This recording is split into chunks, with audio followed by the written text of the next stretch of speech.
La fin des temps sera accompagnée de plusieurs signes petits et grands. Parmi les grands signes de l'arrivée de la fin des temps figurent 4 signes particulièrement soulignables. Il s'agit de l'apparition du Mahdi, du Dajjal, du Messie et de Gog et Magog. Mais qui sont-ils? Quel rôle ont-ils? Comment vont-ils apparaître et comment vont-ils disparaître? C'est ce que nous allons voir dans cet épisode de la fin des temps avec preuve.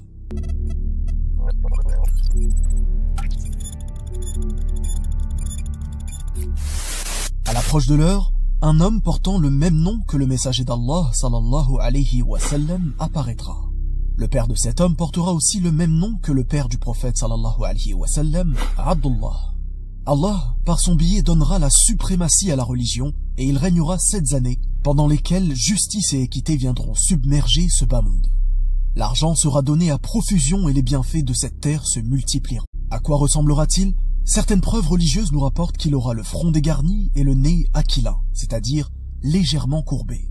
Il apparaîtra en Orient, mais contrairement à ce que les gens pensent, il vivra une certaine période sans même savoir qu'Allah, subhanahu wa ta'ala, l'a désigné à ce titre. En une nuit, Allah le parfera. Ibn Kathir, rahmatullahu alayhi, en conclut qu'il se repentira, qu'Allah acceptera son repentir et qu'il le guidera alors que ça n'était pas le cas avant cela. Tout ceci durera un certain temps, mais par la suite, le mal apparaîtra.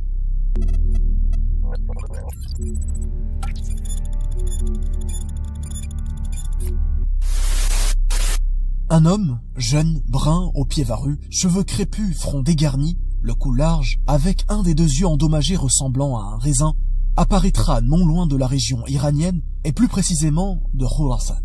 On pourra distinguer entre ses yeux le terme kafara ou kafir, qui signifie mécréant. Cette écriture sera visible pour les croyants et invisible pour les non-croyants. Il est aussi rapporté qu'il ne pourra pas enfanter et sera stérile. Il parcourra la terre sans ne manquer aucune cité, sauf Médine et Mecca où il lui sera impossible de pénétrer, ces cités étant gardées par des anges.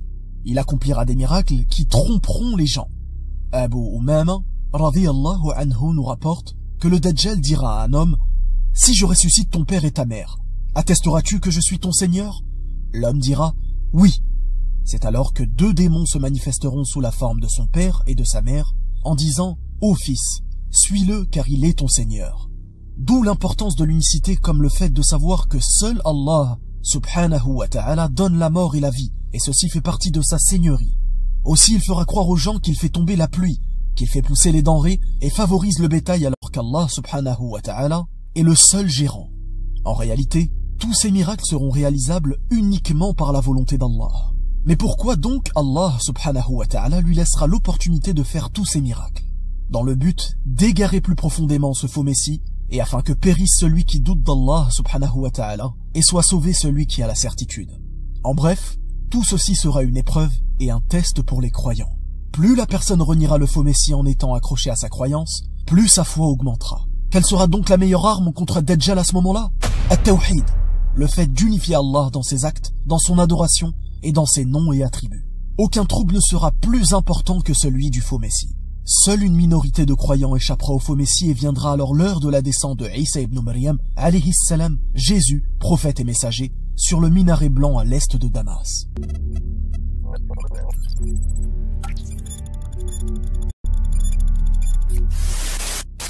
Isa ibn Maryam, alayhi salam, prophète et messager, descendra sur le minaret blanc à l'est de Damas en tant que Messie. À quoi ressemble-t-il?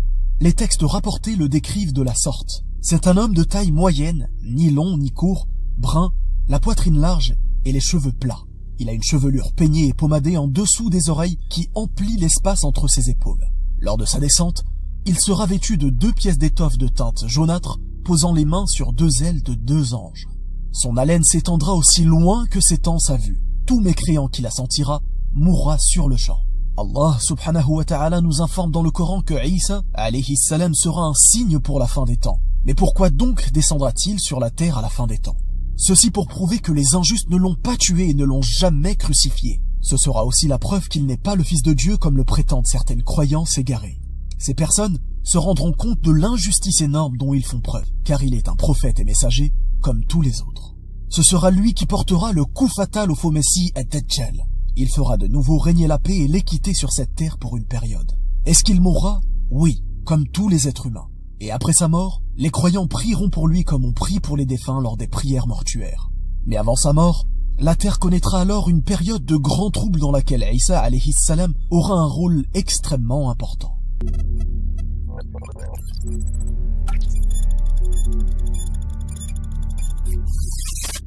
Sont-ils des monstres? Sont-ils des démons? Désigne-t-il une métaphore? Eh bien non, ils sont humains de la descendance de Adam alayhi salam, comme le rapporte Abdullah ibn Amr, radiyallahu anhu. Dans le même hadith, il est dit d'eux, lorsqu'ils seront envoyés aux gens, ils saccageront leur vie. À quoi ressemblent-ils? Il est rapporté qu'ils ont de petits yeux, le nez petit et fin, cheveux roux, et le visage large tel un bouclier martelé. À Surat al-Kahf, Allah subhanahu wa ta'ala nous informe que Dhul Qurnayn a érigé un remblai à leur encontre pour préserver un peuple qui était victime d'eux. Dans la Surat al-Anbiya, Allah subhanahu wa ta'ala nous informe dans ce sens, jusque soient relâchés les Ya'juj et les Ma'juj et qu'ils se précipiteront de chaque hauteur.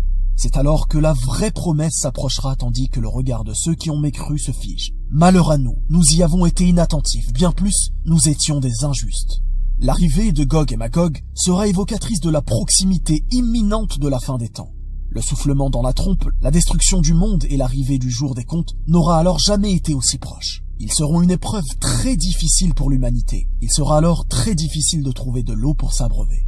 Aucun être humain ne pourra faire quoi que ce soit contre eux si ce n'est par l'invocation. L'invocation de qui? De Isa alayhi salam, qui justement sera exaucé par Allah subhanahu wa ta'ala, comme nous informe le hadith authentique à ce sujet. Allah subhanahu wa ta'ala enverra alors des parasites afin de leur donner la mort et stopper leur action. Pourquoi ont-ils été créés?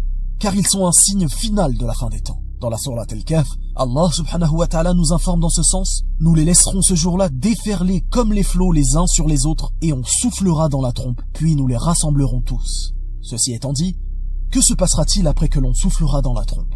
Qui restera-t-il sur terre? Quel sera l'état des gens? Nous verrons tout cela lors du prochain épisode qui traitera de la description en détail du jugement dernier.